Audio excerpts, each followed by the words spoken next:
Bias ka boy, ayusin mo vlog mo, 'wag ka manira.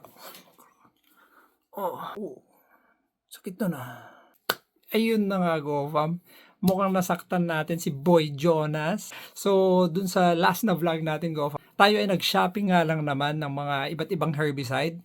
Nandyan yung bagong-bagong Weedrix GoFam by Alj, nandyan din yung Frontier na dati nating ginagamit, yung Chief din, bago-bago din yan GoFam, at saka yung Novlec.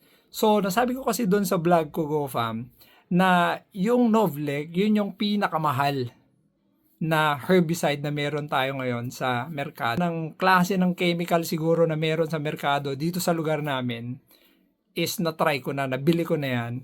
At yun nga, ang pinakamahal dyan ay yung Novlec. Okay, malupit naman talaga sila lahat, maganda, kaya ako nga binili, 'di ba?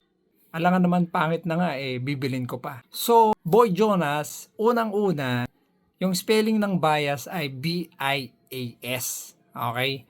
Pangalawa, yung sinasabi mong paninira, ang pagsasabi ng totoo, boy, ay hindi yan paninira.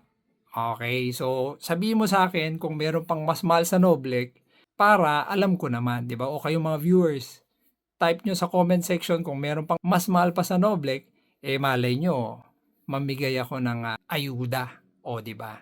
So, since sinabi mo na rin, ayusin kong pag-vlog ko, so ito, para sa'yo, boy. Kasi ito mga to, nagamit ko na. Okay? So, una, kinali. Yan ang pinakamahal na pre-emergent herbicide. O, ito pa, Yara, GoFam. Yan ang pinakamahal na abono sa merkado ngayon.